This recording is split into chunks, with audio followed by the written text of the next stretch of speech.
Salut à toi et bienvenue, j'espère que tu vas bien. Alors aujourd'hui on va parler de réseaux sociaux et plus spécifiquement de l'enfer que peuvent être les réseaux sociaux.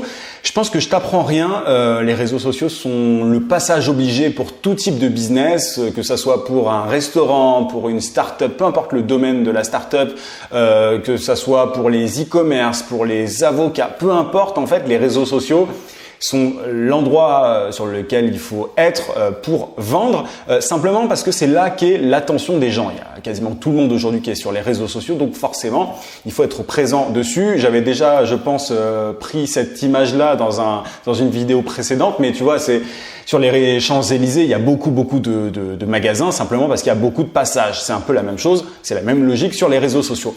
Quand on parle de réseaux sociaux, on parle de tout un tas de plateformes, on parle de Snapchat, Instagram, YouTube, Facebook, Twitter, t'en as d'autres, t'en as énormément d'autres, je vais pas tous les citer, mais tu vois que tu as vraiment une grande diversité de réseaux sociaux. Tu as une espèce d'inflation des réseaux sociaux, c'est-à-dire qu'il y en a de plus en plus, tu vois, t'as Musical.ly aussi d'ailleurs qui est en train d'être rebrandé, qui est en train de changer de nom.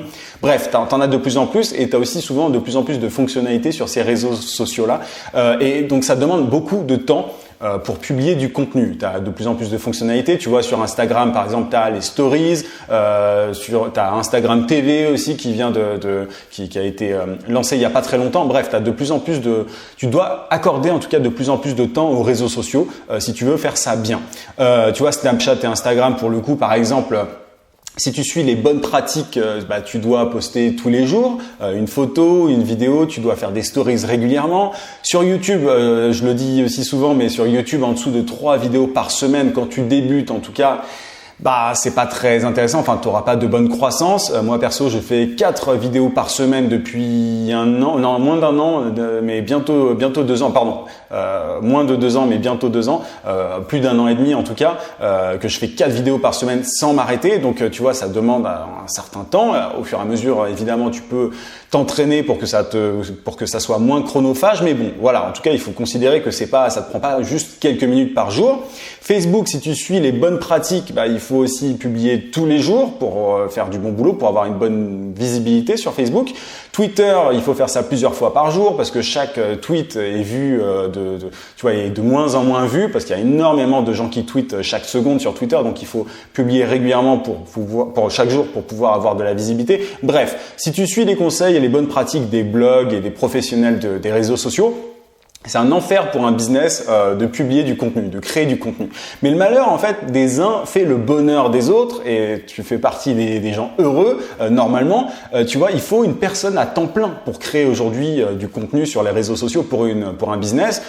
Tu vois, il faut une personne à temps plein parce que tu as de plus en plus de fonctionnalités, tu dois publier de plus en plus sur les réseaux sociaux pour avoir de la visibilité. Donc, il faut en général payer un CM. Et en tant que CM, tu profites du fait que les réseaux sociaux sont de plus en plus chronophages. C'est une bonne chose pour toi, un petit peu comme un comptable profite du fait que la paperasse est longue à traiter. Tu vois, moi, si j'avais pas de comptable aujourd'hui, vraiment, je galérerais parce que ça prend énormément de temps. Si j'avais pas de comptable, je passerais mon temps à remplir des papiers pour l'URSSAF, machin. Enfin, ça me prendrait vraiment la tête. Et heureusement, du coup, que j'ai un comptable. Mais c'est un comptable qui travaille pour moi, tu vois, qui a en tout cas pas à temps plein parce que les comptables en général, ils gèrent plusieurs business, mais en tout cas voilà, ça prend un certain temps et il faut payer quelqu'un pour s'en occuper pleinement. Et en plus de ça, les réseaux sociaux sont de plus en plus techniques, je l'ai évoqué, donc en plus d'être de plus en plus chronophages, ils ont de plus en plus de fonctionnalités. Tu vois, t'as certains, il faut utiliser les hashtags, d'autres pas, t'as la publicité Facebook à bien maîtriser, ce qui est très peu maîtrisé en général par les business. Bref, tout ça est ultra avantageux pour les community managers. Et personnellement, c'est ce qui m'a permis de devenir indépendant. Tu vois, moi quand je me suis lancé, je me suis lancé en tant que community manager et c'est parce qu'il y a beaucoup de boîtes qui ne savent pas gérer les réseaux sociaux elles-mêmes ou qui n'ont pas le temps que j'ai réussi à vendre mes services en tant qu'indépendant. Tu vois, je me suis placé en tant que personne qui pouvait les aider sur ce point-là. Donc, c'est avantageux pour quelqu'un qui voudrait se lancer en tant que freelance. Il y a beaucoup de boîtes qui veulent déléguer aujourd'hui la gestion de leurs réseaux sociaux et tu le sais si tu es freelance toi aussi. Parfois, parce qu'elles ont personne en interne, mais aussi parfois parce qu'elles n'ont simplement pas les compétences techniques. Parfois, c'est une question de temps, parfois, c'est une question de compétences. Un avocat, si je prends un exemple un petit peu, si je veux faire un parallèle, tu me diras s'il est foireux en commentaire, mais un avocat fiscaliste, en fait, il profite de la complexification du droit.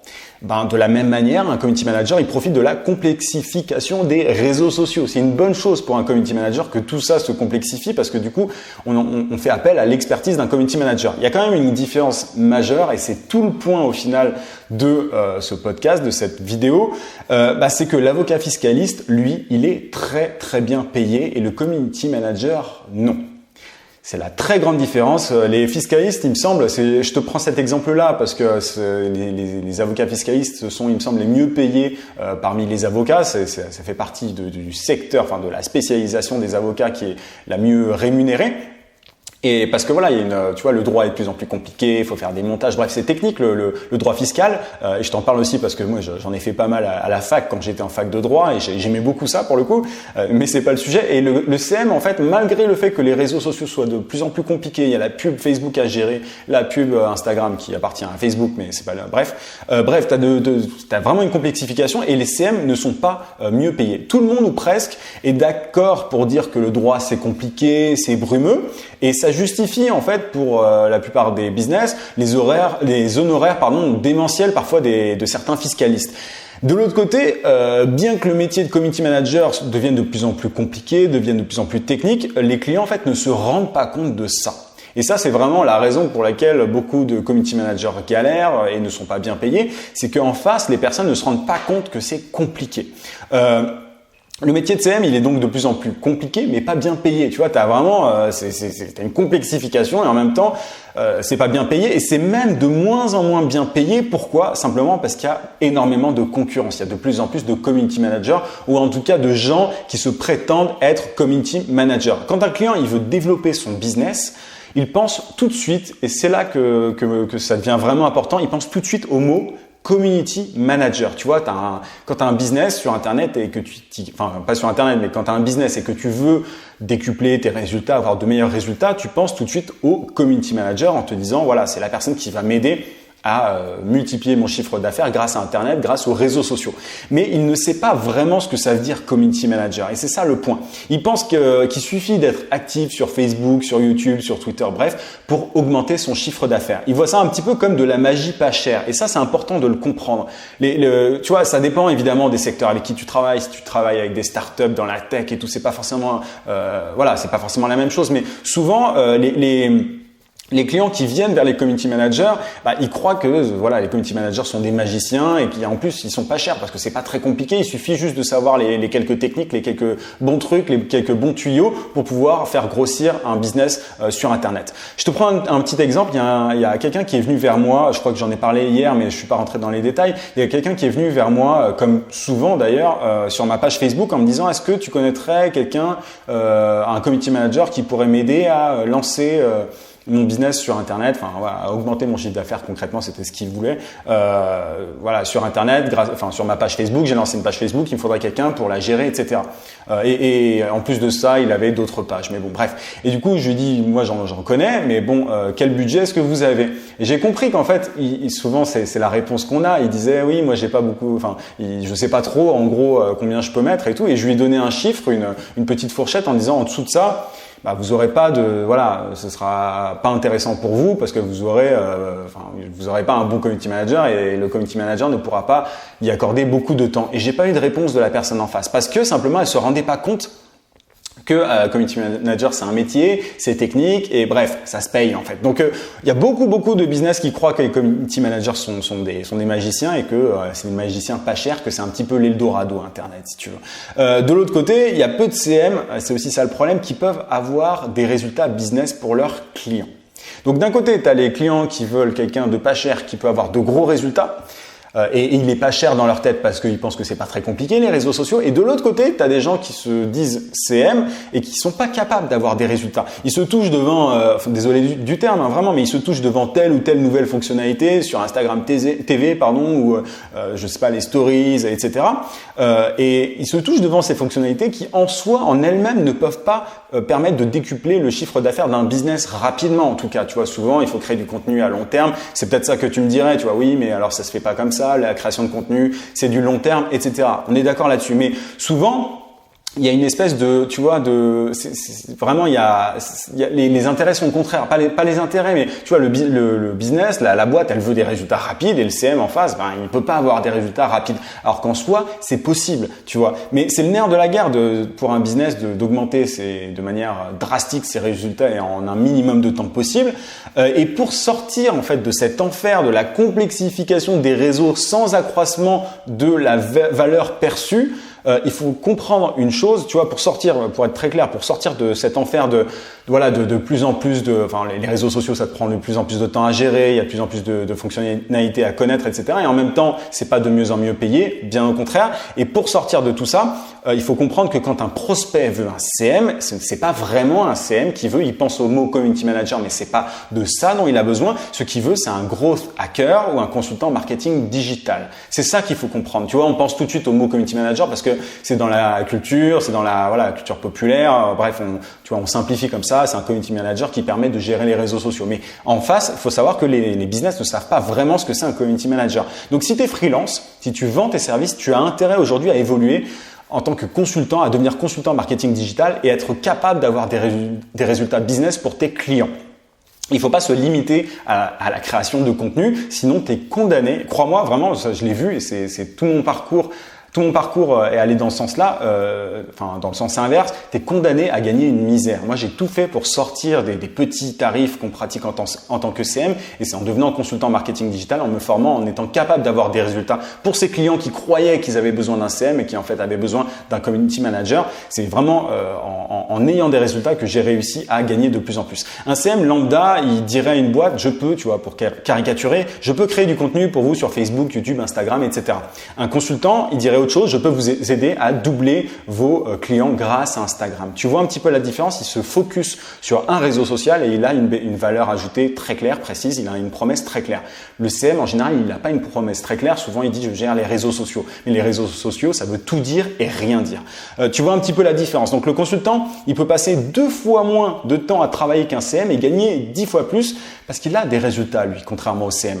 Et à court terme, parce que c'est ça que je veux dire, évidemment, créer du contenu, encore une fois, à long terme, ça paye. Mais le consultant, il peut avoir des résultats à court terme. Et donc, t'es pas voué à maîtriser tous les réseaux sociaux par cœur, et à gagner une misère, tu vois. Mais tu dois comprendre cette distinction fondamentale et tu profiteras.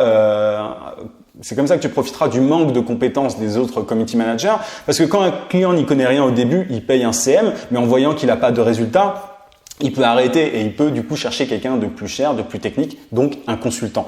Et moi j'ai souvent piqué le travail entre guillemets d'agence de communication, d'agence de création de contenu parce que j'étais capable d'avoir de meilleurs résultats qu'elles. Ça c'était la clim. J'étais capable d'avoir de meilleurs résultats que ces agences de création de contenu parce que moi je me situe vraiment en tant que growth hacker, consultant marketing digital. Je me déclare pas du tout community manager. Je ne suis pas community manager. Je suis capable aujourd'hui d'avoir de super résultats à court terme pour un type de business précis. Mais du coup j'ai piqué entre guillemets, il y a des boîtes qui se sont fait virer parce que j'avais de meilleurs résultats qu'elles, parce que j'avais compris que voilà, en face, le business ne veut pas juste de la création de contenu, il s'en fiche complètement d'être sur YouTube, Twitter, Instagram, il s'en fout, il faut vraiment le comprendre, mais ce qu'il veut, c'est gagner de l'argent. Il est obsédé par l'argent et c'est normal pour un business d'être obsédé par l'argent. Donc si tu comprends ça, tu sortiras de cet enfer-là, de cette tu vois, les réseaux sociaux, c'est de plus en plus compliqué à maîtriser. Mais moi aujourd'hui, je suis vraiment focus sur LinkedIn parce que pour les business que j'aide aujourd'hui, c'est le meilleur réseau social, si tu veux. C'est ce que je fais comprendre. Mais je suis capable aujourd'hui, je suis compétent en publicité Facebook, en Instagram, etc. Mais c'est pas ce que je propose parce que je peux aider un certain type de business à avoir des résultats à court terme. Donc voilà, le meilleur dans tout ça, c'est que aujourd'hui, moi, ça me prend moins de temps de générer des résultats pour un certain type de business que si j'étais CM, parce que je devrais du coup publier sur YouTube, Instagram, machin. Bref, c'est l'enfer. Moi, c'est ce que j'ai fait pendant un certain temps et je te conseille pas du tout d'aller dans ce sens-là parce que ça va être de plus en plus compliqué, ça va te prendre de plus en plus de temps et tu vas être de moins en moins payé avec la concurrence qui est grandissante. Donc voilà un petit peu pour comment, en fait, c'est un peu ma solution pour sortir de cet enfer des réseaux sociaux. Si tu travailles dans les réseaux sociaux, c'est vraiment un truc à comprendre. Et je trouve que voilà, enfin, il y a trop peu de gens aujourd'hui qui comprennent ça. Et en même temps, tu vois, c'est pas au client en fait de comprendre directement ça. Enfin, le client, lui, il pense community manager.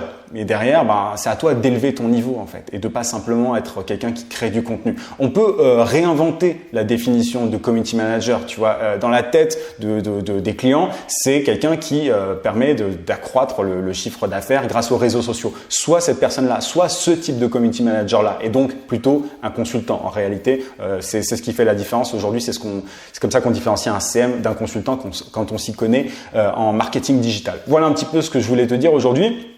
J'espère que ça t'a été utile. Évidemment, au début, tu n'es pas forcément capable d'avoir des résultats à court terme, mais il faut tendre vers ça et te former un maximum pour y arriver. Si ça t'a aidé, si ça t'a été utile, n'hésite pas à mettre un gros pouce si tu es sur YouTube et à t'abonner à la chaîne si ce n'est pas déjà fait. Je t'invite aussi à télécharger ma formation vidéo gratuite pour trouver des clients rapidement en freelance. Pour ça, si tu es sur YouTube, toujours, tu cliques sur le i, sinon tu as le lien en description. Je te dis à demain, 18h comme d'habitude. En attendant, n'oublie pas, vie sans limite. À plus.